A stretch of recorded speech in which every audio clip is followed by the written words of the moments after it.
दोस्तों, किसी भी इंसान के लिए सबसे दुख की बात यह नहीं होती कि वो गरीब है। वो भूख की तकलीफ को भी सह जाता है। उसे इस बात का भी मलाल नहीं होता कि वो किस घर में पैदा हुआ, वो कितना पढ़ पाया। मगर दुनिया में कोई भी इंसान ये नहीं सह सकता कि कोई उसकी इज्जत तार तार कर दे, हजारों लोगों के सामने उसकी आबरू लूट ली जाए, कोई उसकी आत्मा और उसके शरीर को शर्मसार कर दे।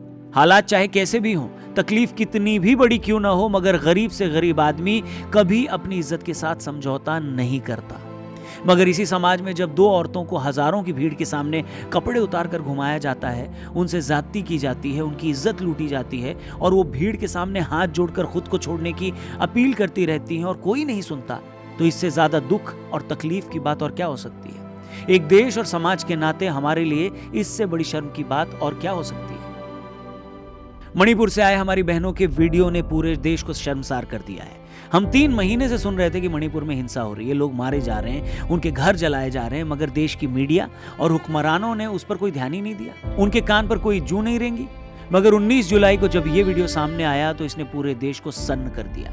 हमें ये सोचने पर मजबूर कर दिया कि हमारे ही देश में हमारे ही लोगों के साथ ये सब हो रहा है और हम कुछ नहीं कर पाए। आखिर कौन है इस वारदात का जिम्मेदार, कौन है इस वहशी हरकत के पीछे? आखिर क्यों सरकारें और पुलिस इतनी अपाहिज बनी रही कि अपनी ही बेटियों को नहीं बचा पाई?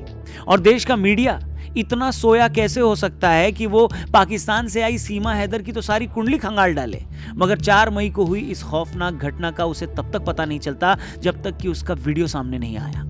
तो आज की इस वीडियो में हम मणिपुर की इस घटना पर बात करेंगे, साथ ही ये समझने की कोशिश करेंगे कि आखिर क्यों पिछले 3 महीने से मणिपुर में हिंसा रुकने का नाम नहीं ले रही। हिंसा के पीछे आखिर वजह क्या है? आखिर क्यों सरकारें इस हिंसा पर काबू नहीं कर पा रही हैं? कोशिश करेंगे कि मणिपुर से जुड़े एक एक सवाल का हम जवाब दें। ये वीडियो अगर आपको सही लगे तो अपने दोस्तों से इसे जरूर शेयर करिएगा। शुरू करते हैं। दोस्तों, इससे पहले कि मैं इस ताज़ा वीडियो पर आऊं, 3 महीने से फैली मणिपुर हिंसा की बात करूं और हिंसा को रोक पाने में राज्य और केंद्र सरकार के निकम्मेपन का जिक्र करूं, मैं चाहूंगा कि आपको मणिपुर की प्रॉब्लम से जुड़ी कुछ बेसिक बातें बता दूं ताकि आप बेहतर तरीके से इस इशू को समझ पाएं।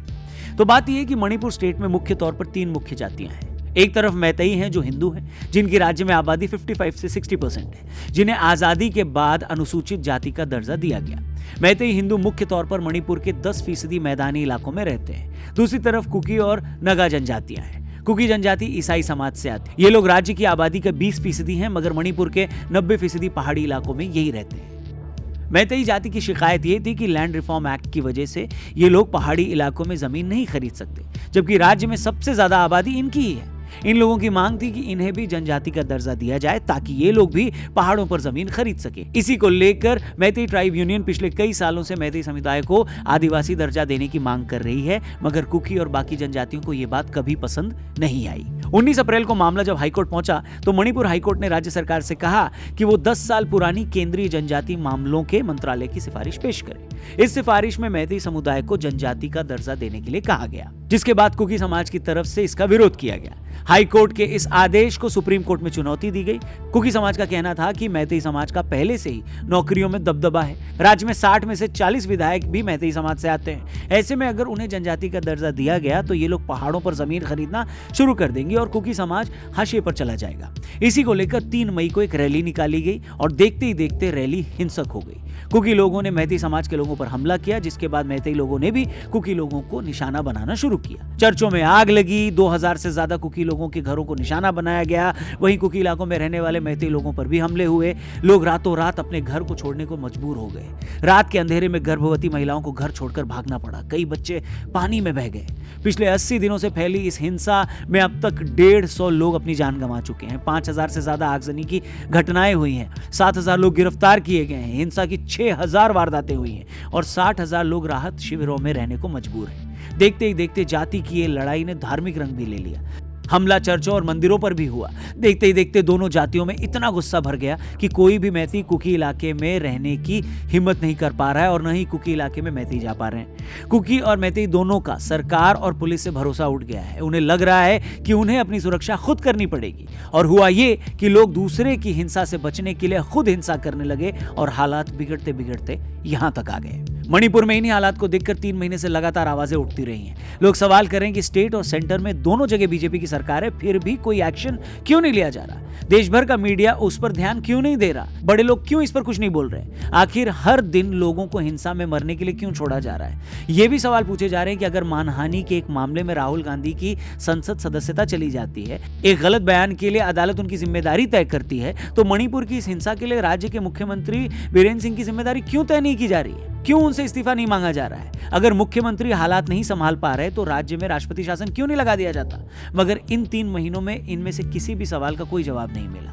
लेकिन 19 जुलाई को एक ऐसा वीडियो सामने आया जिसने सबको बोलने पर मजबूर कर दिया। ये वीडियो 19 जुलाई को जरूर सामने आया, मगर ये घटना 4 मई की बताई जा रही है। इंडियन एक्सप्रेस में पब्लिश रिपोर्ट में घटना से जुड़ी एफआईआर की डिटेल दी गई है। घटना का पूरा ब्यौरा सुनकर आपके रोंगटे खड़े हो जाएंगे।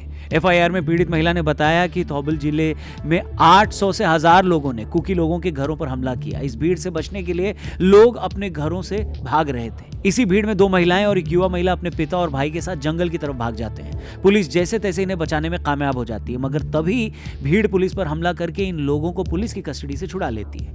लड़की के पिता जब हमले का विरोध करते हैं तो उन्हें वहीं गोली मार दी जाती है। 3 महिलाओं के कपड़े उतारकर चलने के लिए बोला जाता है। उनमें से 20 साल की एक लड़की के साथ गलत काम किया जाता है। उसका भाई जब विरोध करता है तो उसके भाई की भी हत्या कर दी जाती है। सच में ये सब सुनकर सिर शर्म से झुक जाता है। मगर उससे भी ज्यादा शर्म की बात यह है कि ये घटना 4 मई की है, जबकि 2 हफ्ते बाद 18 मई को कांगपोकपी जिले में 0 एफआईआर दर्ज कराई गई।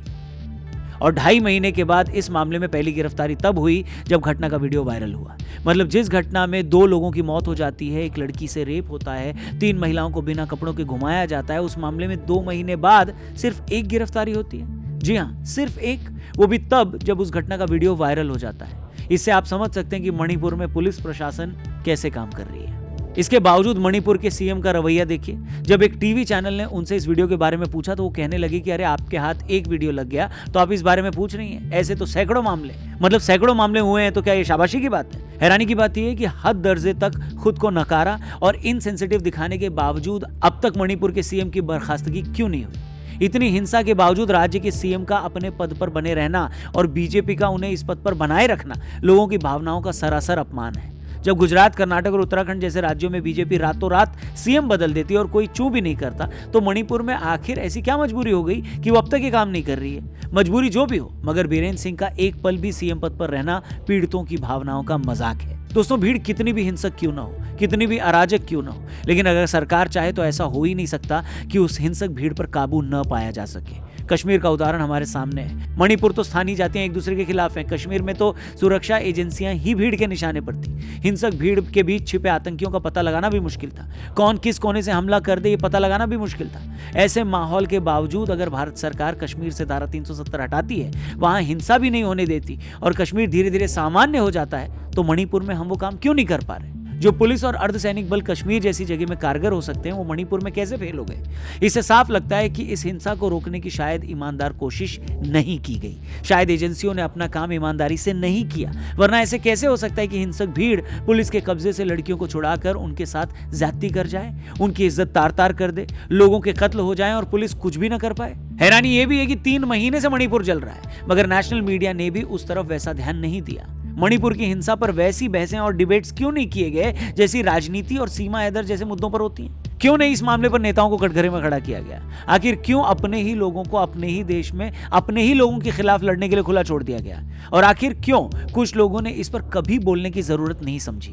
ये सारे क्यों ही इस बात का जवाब है कि आखिर मणिपुर वहां कैसे आ गया जहां आज ये आया है। सच में मणिपुर, हम सब शर्मिंदा है कि हम तुम्हारे साथ वैसे नहीं खड़े हो पाए जैसे होना चाहिए था। मणिपुर, हम इस बात के गुनहगार हैं कि हमने तुम्हारी वैसी परवाह नहीं की जैसी करनी चाहिए थी। और मणिपुर की बहनों, हम सच में शर्मसार हैं, जो तुम्हारे साथ हुआ वो हरगिज नहीं होना चाहिए था। मैं रौनक तमाम भारतीयों की तरफ से मणिपुर के हर उस शख्स से माफी मांगता हूं जिसने इस हिंसा के बीच खुद को अकेला पाया। और मैं रौनक वादा करता हूं कि हम वो सब करेंगे, हर वो आवाज उठाएंगे जो मणिपुर के लोगों को उनका हक दिलवा पाए, उनके स्टेट में शांति ला पाए, ताकि लोग फिर से एक नॉर्मल जिंदगी जी सके। आज के वीडियो में फिलहाल इतना ही। ये वीडियो सही लगी हो तो और भी लोगों तक इसे जरूर पहुंचाइएगा, शेयर करिएगा। Thank you for watching. जल्दी मिलते हैं। जय हिंद।